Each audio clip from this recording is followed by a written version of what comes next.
Hi guys, welcome back to Flora Fun and Food. My name is Lauren. This is my mom, and we're gonna let her take the reins today to show you this awesome recipe. Hi, I'm Carlin. I'm Lauren's mom. I'm going to show you how to make Kraut Runzas today. This is a recipe that's been handed down in our family for many years. We're from German descent, and it's an old German recipe. So I hope you like it. Okay, I'm making the dough for the Kraut Runzas. It calls for 2 cups of warm water. I always make this in my bread maker machine, but you can certainly do it in a mixer. A half a cup of sugar, a teaspoon of salt, 2 eggs,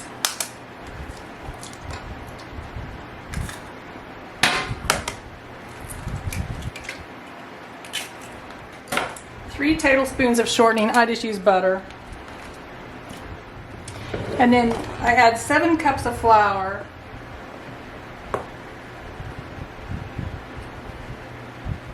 and then a package of yeast, which is about 3 teaspoons, I think. I do a couple of these. And then in my bread machine, when it's this full, I usually stir it with a little bit with a wooden paddle here just to get it started. Otherwise, sometimes it just doesn't get mixed up good when it's this full. I don't stir it a whole lot, just enough to get it started. And then I put it in my bread machine on the dough setting.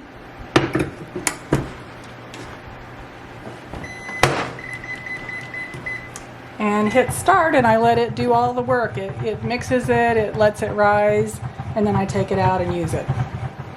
Okay, I'm getting ready to get the dough out, and it went all over the place. I'll clean that up later. I made a batch this morning, and I'll make another batch here because I need 2 batches of dough, and I always use my bread machine. It's really warm in here today, so it went all over the place. I'll clean that up in a minute. I just turned this out on a little flour.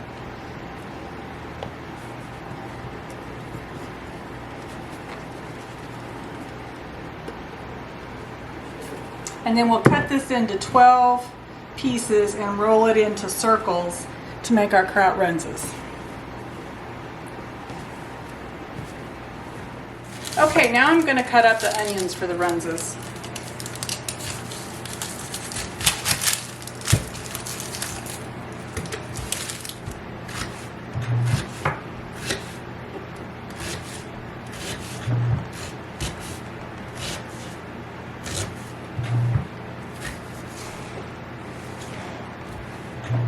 Okay, the recipe calls for 2 cups of shredded or sliced onions, and I'm going to do a double batch. So this is probably way more than 4 cups, but onions melt down quite a bit, so I'm going to use this.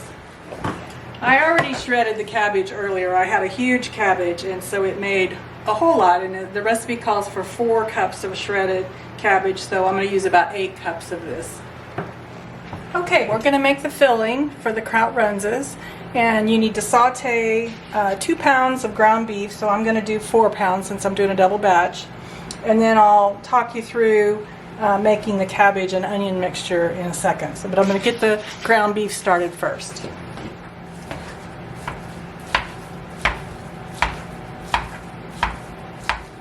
Okay, now we're going to steam 2 cups of onions, 4 cups of shredded cabbage, 1 teaspoon of shortening, and 1/4 cup of water, and I'm going to double all that. So I'm going to start this skillet with a couple teaspoons of shortening. I'm using lard. And then I'm going to put 4 cups of onions,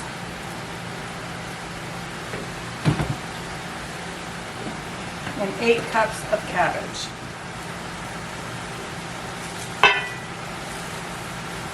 I've got a big 13-inch skillet I'm putting all this in.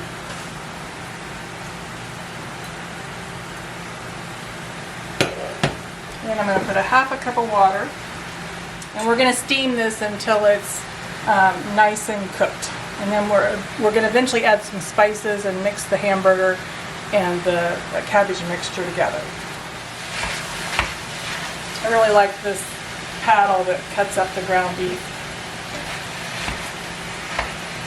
cabbage starts cooking, it'll melt down a little bit, and I kind of just try to shift it around.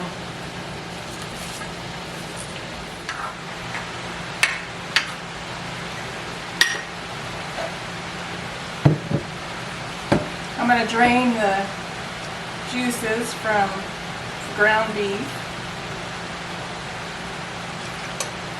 We don't want our Kraut Runzas to be real watery, so you need to get the juice out of the cabbage when it's cooked and the grease out of the hamburger. You can see the cabbage and onions are starting to cook down a little bit now.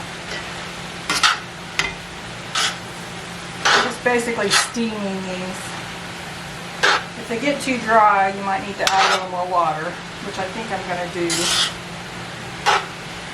starting to stick just a little bit.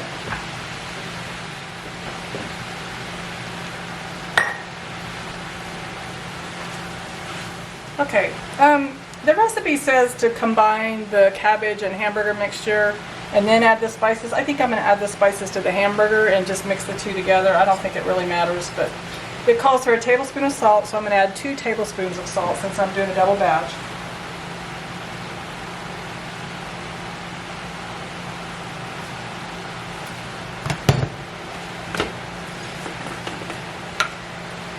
A half a teaspoon of seasoned salt, so I'll do a teaspoon. I'll probably do a little more because I like the seasoned salt in it. And then a half a teaspoon of pepper, so a teaspoon at least.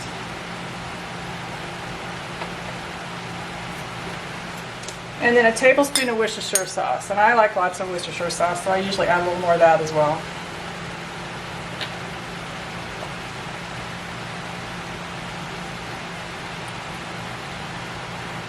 Mix all the spices in with the hamburger.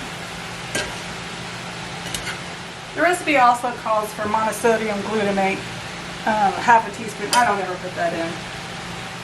Okay, since I'm making a double batch, I'm going to put half of this hamburger in this bowl and then I can mix them better.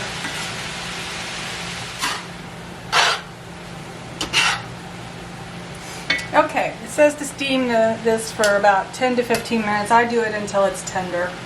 So I think it's done. So I'm going to turn it off and I'm going to put half in this skillet and half in the bowl, and then we'll have our filling mixture done.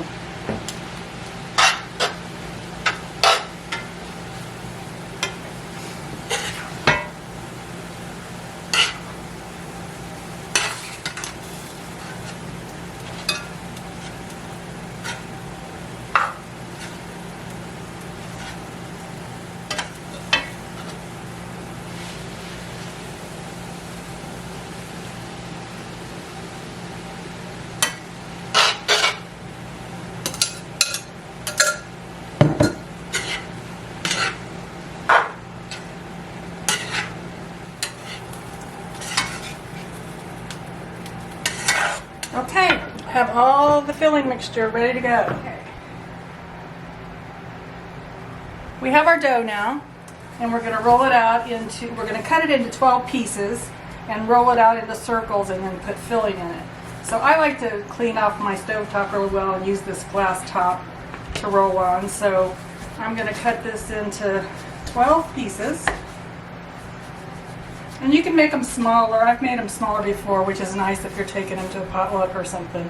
So what we're going to do is roll these into circles and then put about 1/3 of a cup of filling in them and then fold it over and then put them on a baking tray and then bake them.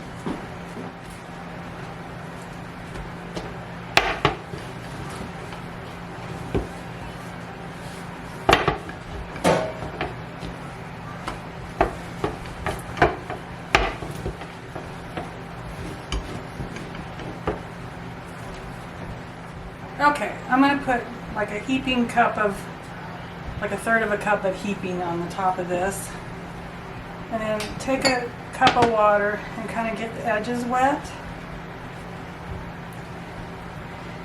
And then you're going to fold this over and pinch the edges to seal it. And then we're going to put these on a baking tray, like this. Okay, so we're going to do another one.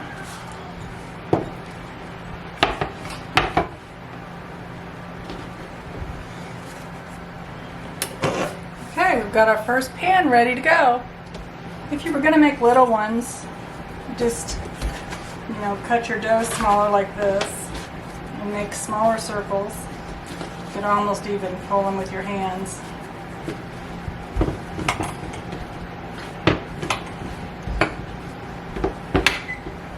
And then just put, half the filling in it.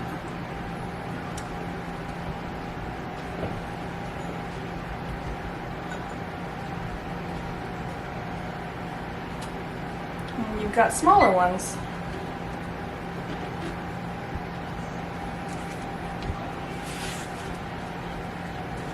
These also freeze really well. You can put them in the freezer and then bring them out and just put them in the microwave, and they do really well. I just put them in Ziploc bags, single layer, get them frozen, and then pull one out. Okay, we're going to put them in the oven at 400 degrees and bake them for about 20 to 25 minutes until they're golden brown. Okay, it's been about 20 minutes, and these are good and golden brown and ready to serve. And there you guys have it. My mom made these all the time growing up, and they're one of our favorites. If you guys enjoyed this video, please give it a thumbs up and head over to my channel to subscribe for more content like this. And I hope to see you guys again very soon. Thanks, guys. Bye.